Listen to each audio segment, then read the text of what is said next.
Hello everyone, this is the online presentation about infective endocarditis. My name is Dr.جين. I am a lecturer in cardiology, Mansoura University.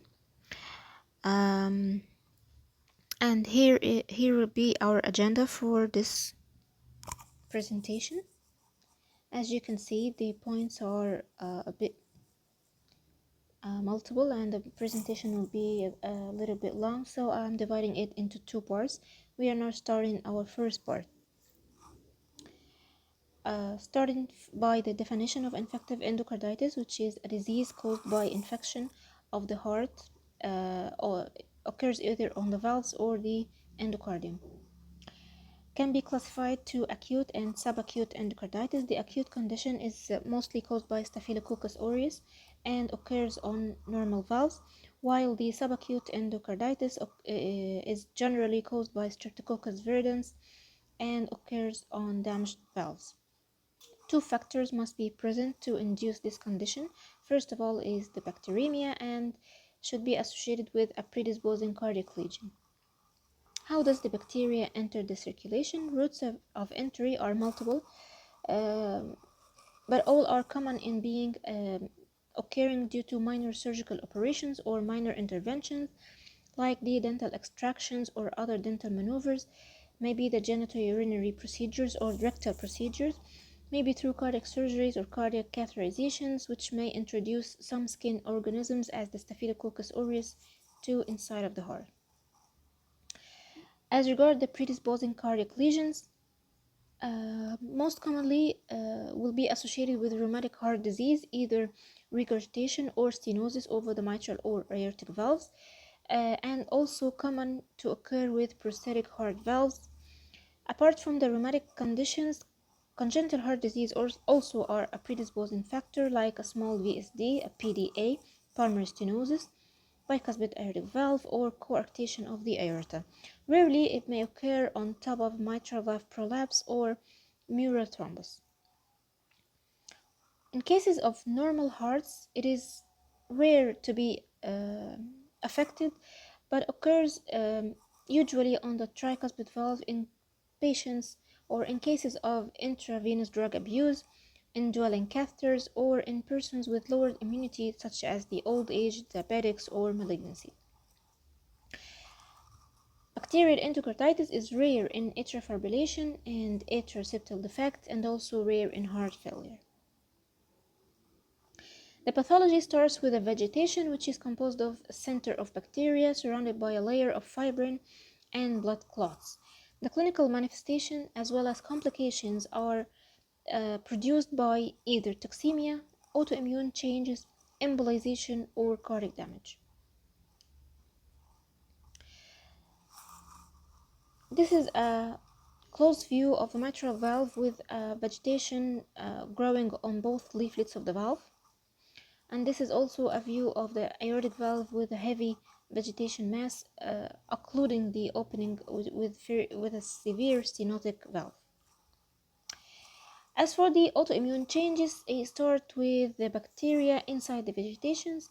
These bacteria stimulate the body immune system to produce generalized increase in gamma globulins, make a complex of antigen, antibody, and serum complement,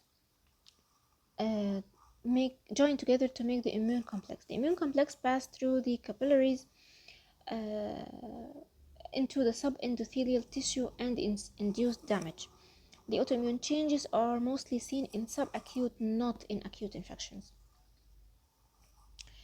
Clinical picture mainly depends on the toxemia, autoimmune changes, embolization, and or cardiac damage. Common symptom is the fever, which may be continuous, intermittent, irregular, and usually a low-grade fever. Deterioration of general conditions and toxemia are commonly found. Also, symptoms of complications may be seen. As for the general signs, marked pallor and toxemia, elevation of the body temperature, then examination of the hands may show one of either pale clubbing, osseous nodules, splinter hemorrhages, or Janeway lesions.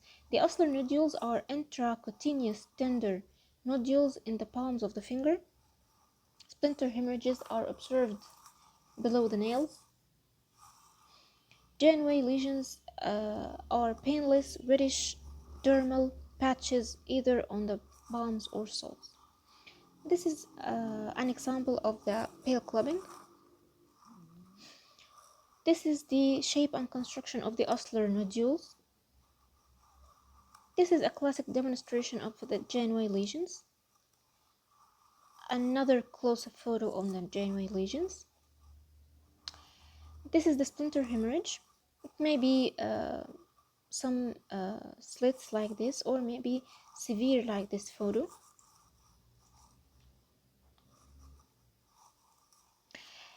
As regards the lower limbs, you may see the same physical signs present in the hands, and also you may see absence of dorsalis pedis artery due to occlusion by an embolus. Pulse examination always showing tachycardia related to the fever. Absent pulsations may be found and resulting from embolization. Myocardic aneurysms also may be present due to weakening of the arterial wall by embolization. Eye examination is very important. You may see petechiae in the conjunctiva. You may see the patient with the first complaint is sudden blindness due to embolism in the central retinal artery. Fundus examination exhibit what is described as snow white retina. Rough spots are also found in the retina.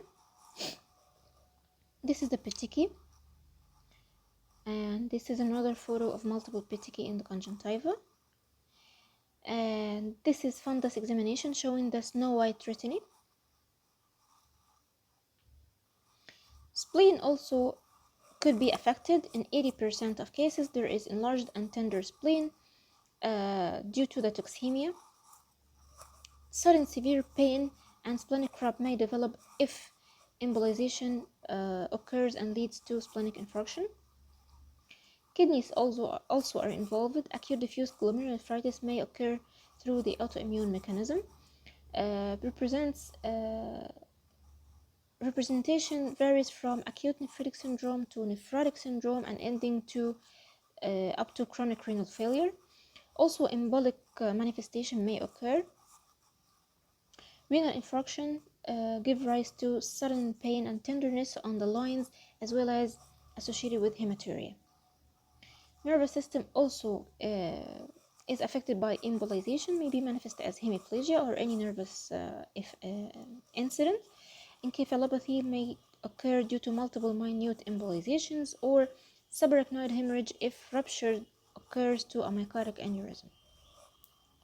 Chest shows recurrent pulmonary infarctions and chest infections if the vegetations are on the right side of the heart, as cases of tricuspid valve disease, VSDs, pulmonary stenosis, and PDA.